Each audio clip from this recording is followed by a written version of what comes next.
Hello नमस्कार दोस्तों। आप सभी का आपके अपनी YouTube channel R S study point में स्वागत है। और दोस्तों मैं हूं आर एस सर।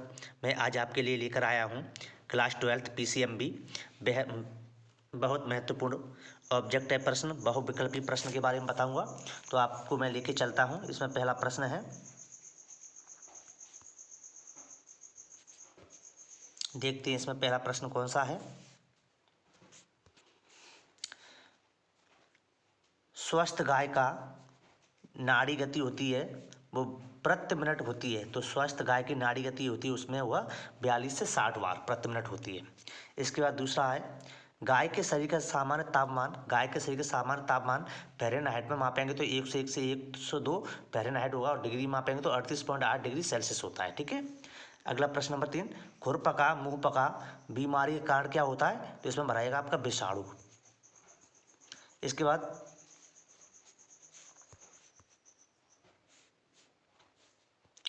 पशु प्लेग बीमारी का कारण होता है, इसमें विषाणु आएगा आपका।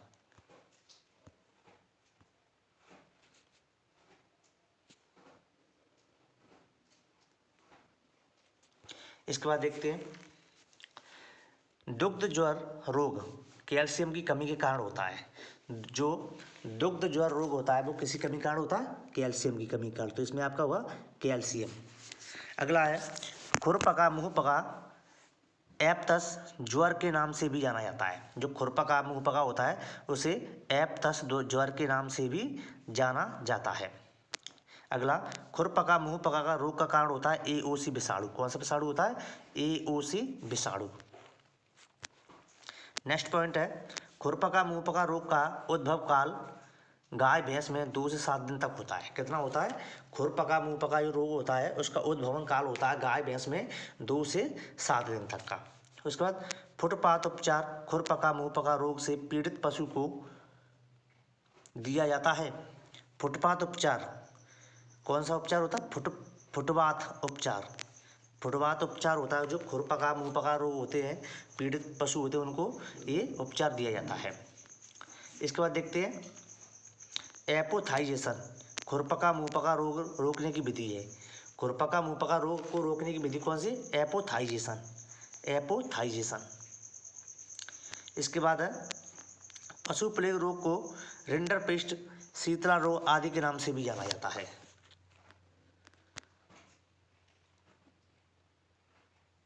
इसके बाद है, जो मैं आपको जो प्रश्न बता रहा हूँ वो बहुत ही महत्वपूर्ण प्रश्न है। इन प्रश्नों को आप अच्छे तरीके से समझ लीजिए और याद कर लीजिए। इसमें आपकी ओटियाँ इसी प्रश्नों में से आपको मिलेंगी। पशु प्लेग रोग का उद्भवन काल 3 से 8 दिन होता है। पशु प्लेग रोग का प्रसार शुष्क मौसम में अधिक होता है। जीटीबी का प्रयोग पशु प्लेग रोग की रोकथाम में किया जाता है। पशु के रेक्टम पर लाल नीली धारियों का बनना पशु प्लेग रोग की पहचान होती है। पशु प्लेग रोग में मृत्यु दर पहाड़ी क्षेत्र के विदेशी पशुओं 80 से 100% होती है। इसके बाद देखते हैं अगला प्रश्न, पशु प्लेग रोग में मृत्यु दर मैदानी क्षेत्र के विदेशी पशुओं में 20 से 40% होती है। उसके बाद है, गलघोंटू रोग का रोगजनक पाचेरोला बॉविसेप्टिका मसल्ला जीवाणु होता है। तो इसमें इसका ए भरा जाएगा। इसके बाद है, वर्षा ऋतु में अधिकतर गलघोंटू रोग फैलता है। कौन सा रोग फैलता है? वर्षा ऋतु में जो पशु में कौन सा रोग फैलता है? गलघोंटू रोग। गलघोंटू रोग का टीका लगाने की सही समय होता है गर्मी। गलघोंटू जो रोग होता है उसमें टीका लगाने का सही समय कौन सा होता है? गर्मियों में लगाया जाता है। तो ये इम्पोर्टेंट प्रश्न है, ये भी इम्पोर्टेंट प्रश्न है। इसमें गलघोंटू रोग की मृत्यु दर 90% होती है। ये जो तीनों प्रश्न मैंने आपको बताए बहुत ही महत्वपूर्ण इम्पोर्टेंट प्रश्न है। इसके बाद देखते हैं, सांस लेते समय घुर्र घुर्र की आवाज़ गलघोंटू रोग का लक्षण है। जैसे आपने देखा होगा कि पशु होते हैं, पशु जैसे सांस लेते हैं तो सांस में घुर्र घुर्र की आवाज़ निकलती है।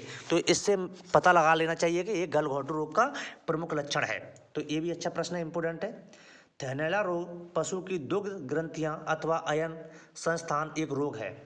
थैलेला रोग होता है तो उसकी पशुओं में दुग्ध ग्रंथियां होती हैं का एक रोग होता है। दुग्ध ग्रंथियों में रोग होता है थैलेला रोग। थनैला रोग का कारण जीवाणु होता है। थनैला रोग होता है वो किसके द्वारा होता है? जीवाणु के द्वारा होता है। इसके बाद देखते हैं थनैला रोग का रोगजनक स्ट्रेप्टोकोकाई अथवा स्ट्रेप्टोकोकाई जीवाणु होता है। थनैला रोग होता है वो कौन से जीवाणु के द्वारा होता है? स्ट्रेप्टोकोकाई जीवाणु के द्वारा। नेक्स्ट, स्ट्रिप का परीक्षण थनैला रोग में किया जाता है। थनैला रोग होता है उसमें कौन सा परीक्षण किया जाता है? स्ट्रिप का परीक्षण। थनैला रोग से ग्रसित पशु के दूध का पीएच मान 7.4 होता है। तो जैसे मान के चलो 7.4 पीएच मान होता है तो अम्लीय होगा क्षारीय होगा? तो क्या होगा? ये क्षारीय होगा। थनैला रोग से ग्रसित पशु का दूध स्वाद में हल्का नमकीन हो जाता है।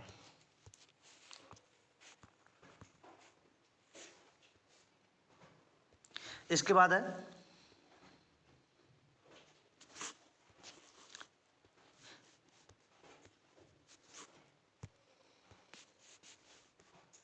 एंथ्रेक्स रोग को विष ज्वर, जहरी बुखार, गिल्टी रोग, बूल सार्टर रोग आदि के नाम से भी जाना जाता है। एंथ्रेक्स रोग को विष ज्वर नामक रोग बैसिलस एंथ्रेसिस नामक जीवाणु के द्वारा फैलता है। एंथ्रेक्स रोग में पशु के प्राकृतिक छिद्रों से कोलतार जैसा झाग स्त्राव होता है। एंथ्रेक्स रोग से मरे पशु का शव विच्छेदन नहीं किया जा सकता। एंथ्रेक्स रोग से जैसे कोई पशु मरता है तो उसका पीएम नहीं होता है। Important point. एंथ्रेक्स रोग का रोगजनक बैसिलस एंथ्रेसिस होता है। तो यह भी इंपोर्टेंट पॉइंट। एंथ्रेक्स रोग का उद्भवन काल होता है 24 से 48 घंटे तक का। बकरी का गर्भकाल 151 दिन का होता है। कितने दिन का होता है बकरी का गर्भकाल? 151 दिन का। Important point. इसके बाद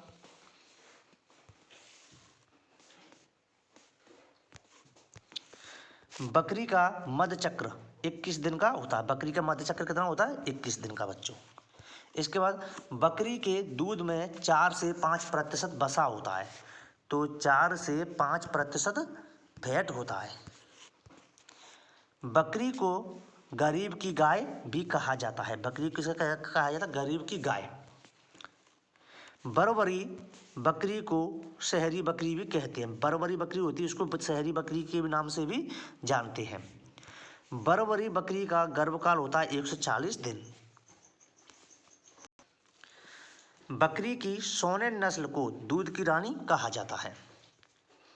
पश्मीना कश्मीरी बकरी से प्राप्त होता है। बकरी की विदेशी नस्ल Sanon, alpine, Teagan, Nubian, angora आदि है। बकरी की संकर नस्ल एग्लो नूबियन है। बकरी की ऊन देने वाली नस्ल होती है पश्मीना और चंबा। बकरी की बोझा ढोने वाली नस्ल गद्दी है।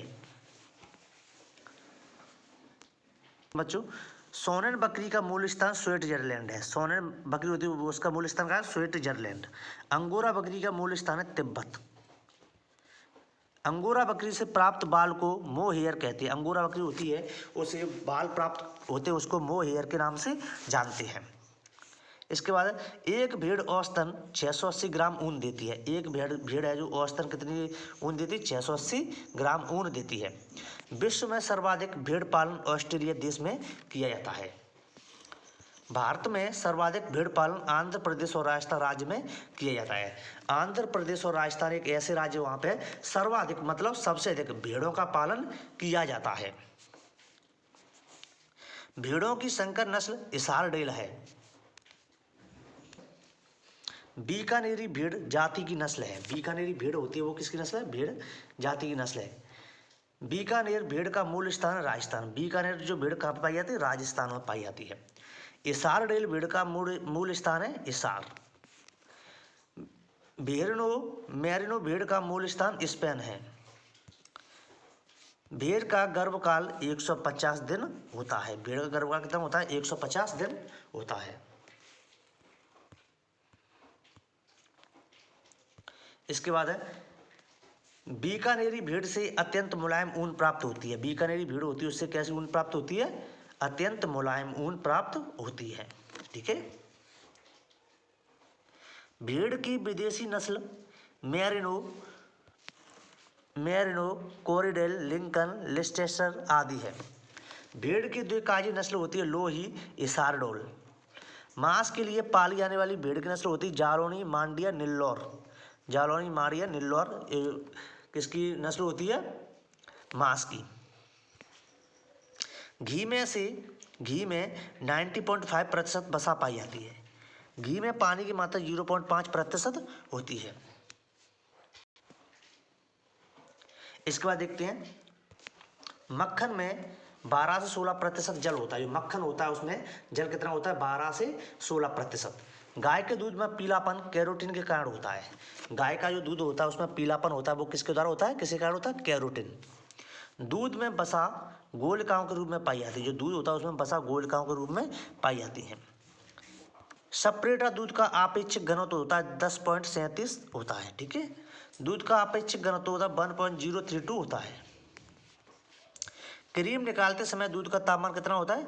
100 डिग्री फ़ारेनहाइट। क्रीम का पीला रंग कैरोटीन एवं ज़ैंथोफिल के कारण होता है। जो क्रीम होती है उसका पीला रंग होता है वो किसके द्वारा होता है? कैरोटीन और ज़ैंथोफिल के कारण। अच्छी क्रीम में दुग्ध वसा की न्यूनतम मात्रा 25% होनी चाहिए।